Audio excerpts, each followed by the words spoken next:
Welcome to the Steve Has a Chat podcast, where I call someone out of the blue with the record button on and hope to have an unscripted conversation about Microsoft business applications. Let's see how it goes. Enjoy.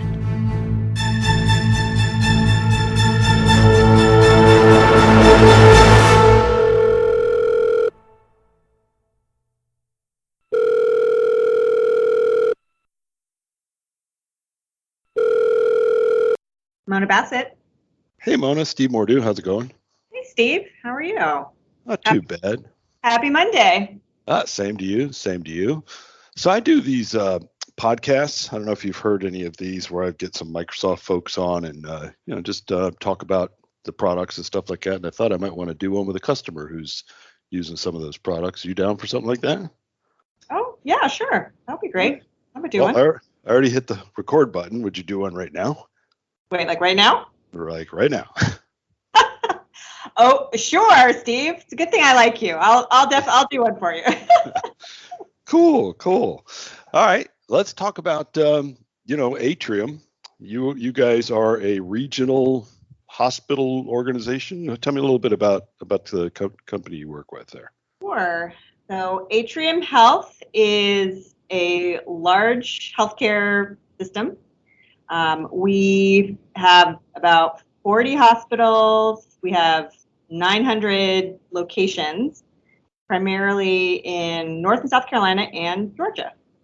Oh, cool. And what do you actually do for Atrium? So I sit here at Atrium Health in the Information and Analytics Services organization, and I focus on consumer experience technologies and really assessing some of those technologies for consumer engagement and really how we can make things easier for our patients and our consumers. One of the areas that part of that is customer relationship management tools, so CRM tools and technologies. We currently use a couple of different tools, including Salesforce and Microsoft Dynamics for CRM. All right. And so you've had Salesforce for some time, and that's actually your big deployment, right? That's kind of the more of a core system. Yeah, so we have been using Salesforce for a couple of years now in a few different ways.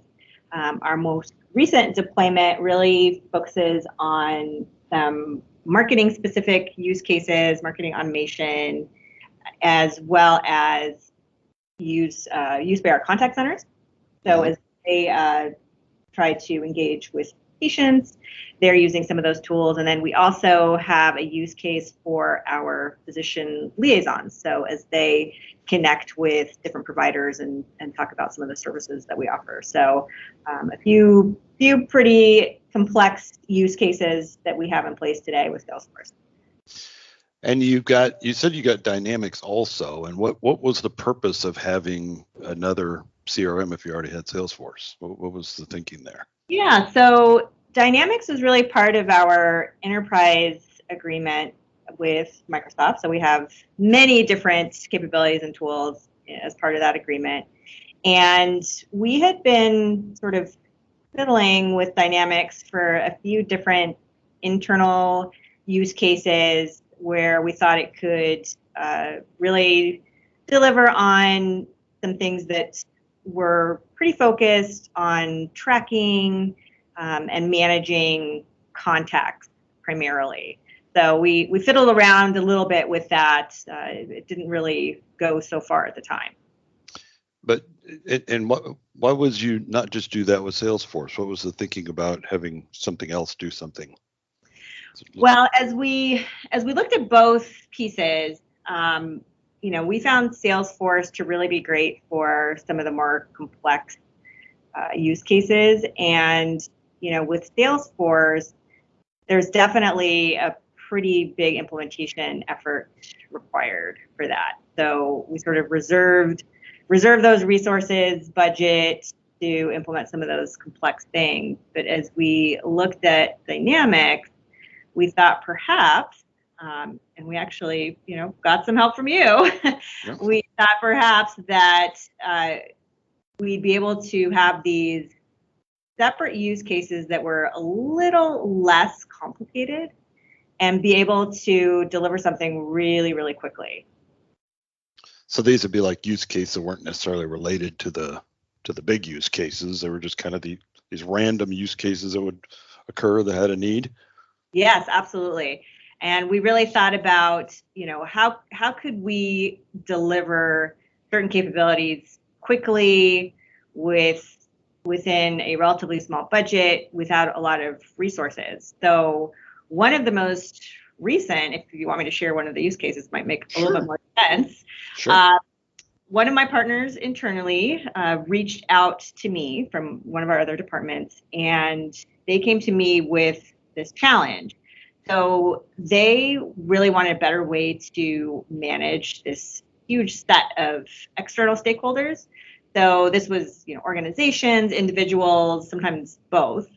And they were using, as is commonly the case, spreadsheets to track and manage all of those contacts. So they have hundreds of contacts, probably spread across, I don't know, more than a dozen teammates. And so it was really hard for them to share the information, keep it updated, track those activities. And they want to do report outs and things like that. So they tried sharing documents, using SharePoint and other capabilities, but which worked okay when the list was relatively small and there weren't that many teammates working on it. But once that sort of expanded, it just didn't really meet their needs. Didn't scale well, huh? It did not. We're definitely finding that with a lot of spreadsheet. Yes, I tell you, Excel's an awesome tool for what it was designed, but it does seem like lots of folks tried to turn it into something it wasn't intended to do, mainly because they're comfortable with it and familiar with that technology. But it does seem like it starts to break down the minute you share it with a first person and doesn't get any better after that. I would agree. And when you have so many different people touching that document, and Excel, there's certainly some ways to control what type of information gets in there, but it becomes this free-for-all where every cell you get to put whatever you want in there. So it's really hard to sort, filter, track, report. It just becomes a very, very difficult document to manage. So that wasn't quite working for them. So they need something a little bit more than that. And right about that time was when your Microsoft rep happened to be calling to pester you about doing something with Dynamics. Yeah, it was great timing. Good timing. Yeah, great timing. So we talked about what the need was, and they obviously connected us with you and ForceWorks. And I think what was most appealing to that was that we had kind of a smallish budget. We wanted to do something quickly.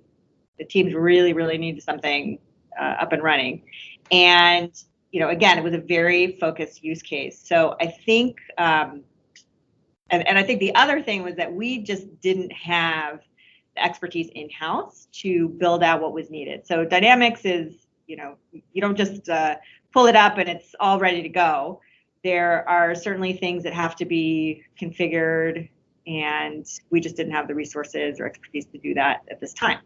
So with ForceWorks, we really liked the idea of your PowerApps, I think they're called, basically an accelerator. Yep, rapid start, exactly. Basically an accelerator that would help us get something up and running for the team within, honestly, just a couple of weeks and at a low cost. So they really went from spreadsheets to a true business application in just a couple of weeks. It was pretty amazing. They seem to be pretty happy with that transition from spreadsheets. Nobody's regretting losing the spreadsheets, huh? No one is calling me and saying, "Where are my spreadsheets?" I will tell you that. No, they're really liking it, and I think certainly as we went through the process to get something up and running and have them kind of go in and test it and start really inputting their use cases and their contacts, we definitely found some areas to improve along the way. And every time we sort of collect those improvements, we send them on over, and they're updated super quickly just because of the way this is set up. I think the other thing that was really great was that there wasn't a lot of training that had to be done. It was very intuitive. So even kind of the first core group that started, that was involved with the development and the requirements and really started testing it, I don't think we ever trained them. I think they just figured it out, which is great. So it's very intuitive, and as we added more users from that group, we really just gave them kind of a quick run through, and they've all been using it now.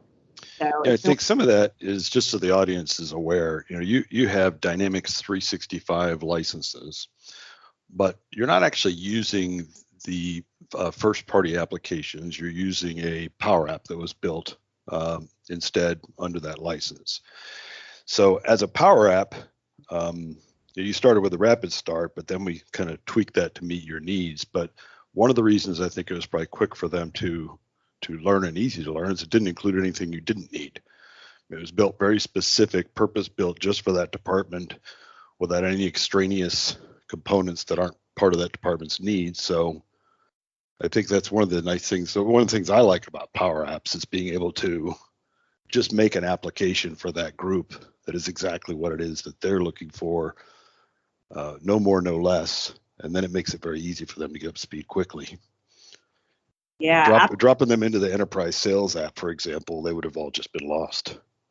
Yes, I completely agree with you. And I do recall one of our first sessions that we had, you really just brought us through the standard demo, and we were able to see what those standard fields were, for example, and kind of design on the fly. So for example, I think your standard field was companies, for example. And this team is more used to seeing things or thinking about things as organizations. It's a small change, but it really made a difference for them, and it matched the way they were already doing business and really how they were doing their work in the first place. Yeah, I think the way we approached this was let's take what they're doing today on spreadsheets, and let's not try and reinvent that whole wheel. Let's just lift that up from a spreadsheet onto a business application with as close terminology, labels, fields, attributes as they're currently using to make that transition, as easy as possible, and then circle back afterward, because that's part of the goal. Is we don't want to scare them all away. We want to be more productive, get them off of spreadsheets and get them onto something, but we don't want that to be this big, huge, oh my God, lift. And I think by trying to almost mirror what they were doing in spreadsheets as closely as we could, it kind of makes that transition a little quicker and easier. And you can always then circle back and add, once they're comfortable in using that, you can circle back and add more things to it. Yeah, absolutely. I think that approach has worked really well for them. And I think as I look back at the process, it was very easy. I think the hardest thing was really something on our end that we had to do, and that was making sure that the team had all those spreadsheets kind of consistent. So, they have these 12 different spreadsheets, for example. If each of them has a different set of columns and fields and information, it just becomes a little bit harder on your end to match everything back. So I think spending a little more time on determining what those consistent fields would be and how the spreadsheet mapped to them, that was work well spent and enabled all that information to get into Dynamics in the way that they were used to seeing it. And now that it is in a business application, we won't have that, all heading all different directions in the future. We're using the same stuff. Exactly. So they did that work, and now anything new that goes in falls into that same approach. It worked great. So what are your thoughts about PowerApps moving forward with Atrium, both on this particular one that's been done, other opportunities? How are you seeing it play out in the future there at Atrium? Yeah, I think, this has been really successful. I think some other teams have seen it in play and have have shown a little bit of interest in it. So whenever I hear questions or opportunities from other teams around doing something similar, even if the information is different, even if some of the fields are different, even if some of the flows are slightly different, I think this could be a really, really good approach. Again, it's so fast. It gets them up and running really quickly. And we've been able to really, I want to say customize, but that sort of gives the sense that, there's all this, it takes a lot of time, but it doesn't. I mean, we're able to customize things very, very quickly. So as new teams come to us looking to do something similar, we definitely run them through our current application of it, and show them how it could be adjusted for some of their needs. So I think there's definitely some opportunities, and we have licenses that we have purchased and are part of our agreement. So it would be great to be able to use some of those existing licenses and have folks use something similar that's designed just for them. Yeah, I think for Microsoft, when they're dealing with an organization of your size, up until PowerApps, they really, you have Salesforce. You've made a huge commitment, investment in Salesforce, and you're not just going to rip that out and replace it with Dynamics 365 anytime soon. And I think it kind of left those teams without much else to talk about until Right. PowerApps. Are you ready to replace Salesforce yet? Nope. Okay, well, I'll call you in a year. Not a whole lot to talk about until PowerApps kind of came on the scene, and really not even looking at PowerApps as a Salesforce competitor anymore. I think it's going to be interesting for big companies that have kind of looked at Microsoft Business Application. We already have Salesforce. We have no need for that. But clearly that wasn't the case for you guys.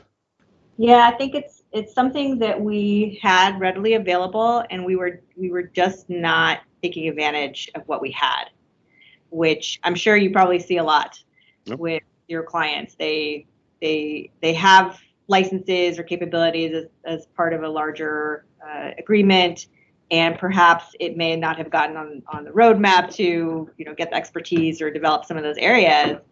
And I really want to take advantage of some of the things we weren't really using. We already had them. Why not try?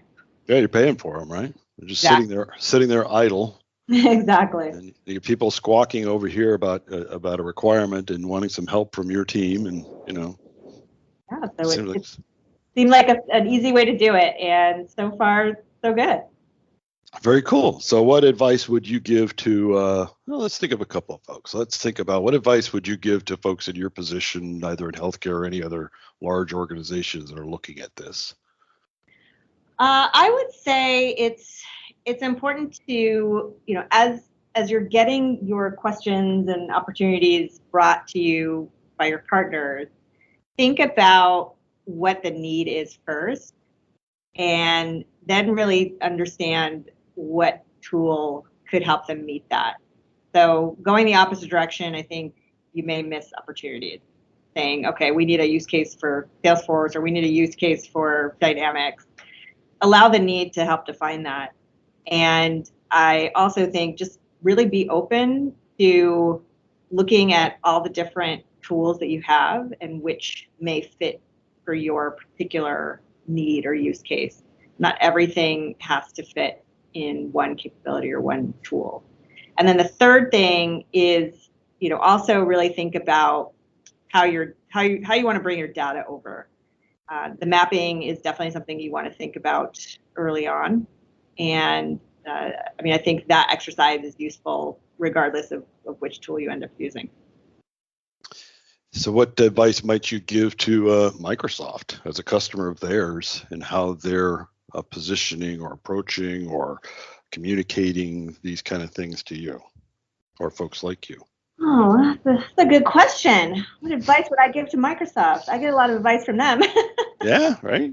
Again, I think I turn it back around and say, understand really the need that the client is trying to fill. And I think, our contact did that with us in this case. They were really listening to what we were trying to accomplish and came up with a solution and got us connected with you to be able to meet that need. I thought that was really important. And we'll go ahead and give Bob Grahowski a plug. He is your Microsoft representative for business applications. And he was actually on the live show from Business Application Summit. So I did an interview with him back then, if anybody wants to go back and listen to that. But yeah, sharp guy. And I think that's a key for these Microsoft folks is you've got obviously everybody has their agenda. They've got their scorecard, they got their metrics, they got their goal, but you kind of have to look and see what's the problem that I can solve for the customer, with what I've got or what they've got. And sometimes I think not every salesman, Bob definitely was a good example of one who's kind of able to take himself outside of, his own specific quotas or criterias and think about what the customer needed, what have I got that could solve it. It's kind of playing more of a long game, Absolutely. Yeah. Absolutely. I would agree. Hi, Bob. Hey, Bob. So it all sounds like such an awesome experience and everything went wonderful, but clearly there had to have been some problem somewhere. What was the one part of this whole thing that had you, I want to be honest with everybody, right? There had to be something that was like less than fun part of the process. Sure. I think I'll just, I'll mention again just the data piece. So usually when you're trying to implement something like this, it's because your data is in all different places. It's not organized. It's not consistent. So on our end, we really did have to take some time to look at what we had and figure out how we were going to make that all consistent. So, you have 12 different spreadsheets. You have organizations listed in different ways. You have certain types of contacts, not others, different formats, all that kind of stuff. So I think that was the hardest piece on our end, but doing that really made a difference with the end tool, because once you got in there, everything is easy to see, easy to track. And then, as you mentioned, everything new that goes in, and there's a lot of new information that goes in there, is automatically put into that new model. Now it's consistent going forward. Yeah.